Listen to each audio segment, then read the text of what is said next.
Praise the lord. యేసు రక్తమే జయము. మన రక్షకుడు మన విమోచకుడైన యేసుక్రీస్తు పరిశుద్ధ నామములో అందరికీ వందనాలు.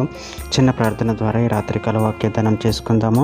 పరిశుద్ధుడ మహాగణుడైన దేవ యేసయ్య సర్వాధికారి, నేను మీకే వేలాది వందములు కృతజ్ఞత స్తుతి స్తోత్రం చెల్లించుకుంటున్నాను.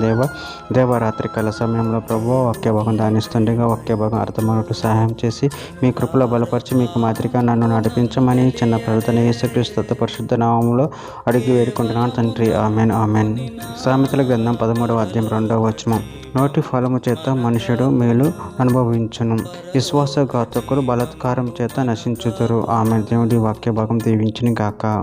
ప్రభునందు ప్రియులారు, ఇక్కడ వాక్య భాగంలో గమనించినట్లయితే నోటి ఫలము చేత మనుషుడు మేలు అనుభవించును, విశ్వాసఘాతకులు బలాత్కారం చేత నశించుదురు.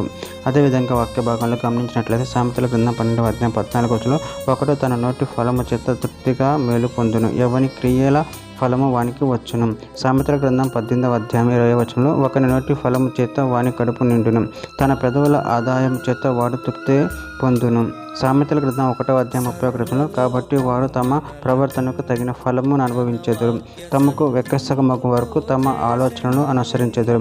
సామెతల గ్రంథం 10వ అధ్యాయం 11వ వచనం, నీతిమంతు నోరు జీవపూట, భక్తిహీనుల నోరు బలాత్కారము మరుగుపరచును.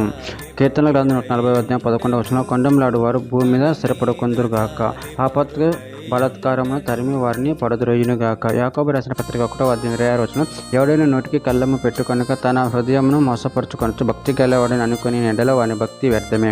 కొరింథీయులకు రాసిన మొదటి పత్రిక 3వ అధ్యాయం 18వ వచనం, ఎవడను తను మోసపరుచుకొనకూడదు, మీలో ఎవడైనా ఈ లోకమందు తాను జ్ఞానిని అనుకుని నెడల జ్ఞాని అగునట్టు వెర్రివాడు కావాలను. గలితీయులకు రాసిన పత్రిక 6వ అధ్యాయం 3వ వచనం, ఎవడైనా ఒట్టివాడు ఉండి తాను ఎన్నికైన వాడినని ఎంచుకొని నెడల తను తానే మోసపరుచుకొనును. ఎఫెసీయులకు రాసిన పత్రిక 4వ అధ్యాయం 29వ వచనం, వినువారికి మేలు కలిగినట్లు అవసరమును బట్టి క్షేమాభివృద్ధికరమైన అనుకూల వచనమే పలుకుడి గాని దుర్భాష ఏదనని మీ నోట రానియకుడి. కొలసీలకు రాసిన పత్రిక 4వ అధ్యాయం 6వ వచనం, ప్రతి మనిషినికి ఎలాగో ప్రత్యుత్తరమేమో అది మీరు తెలుసుకున్నట్టుగా మీ సంభాషణ ఉప్పు వేసినట్టు ఎల్లప్పుడూ రుచిగలదిగాను కృపాసహితంగాను ఉండనీయుడి.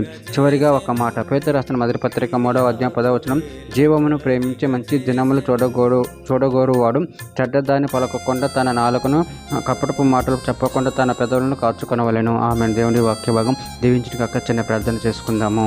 పరిశుద్ధుడ ప్రేమగల దేవేశ, మీరు ఇచ్చిన వాక్యదాన్ని బట్టి ప్రభావం కృతజ్ఞతలు చెల్లించుకుంటూ, ప్రభావ మా నోటిని నా ప్రభావ మా హృదయమును మా మనసును ఆమె ఆదాయంలో ఉంచుకొని మమ్మల్ని కాచి కాపాడమని, మీకు అదేగా మమ్మల్ని నడిపించమని చిన్న ప్రార్థన చేసిన మమ్మల్ని అడిగి వేడుకుంటున్నాను తండ్రి. ఆమె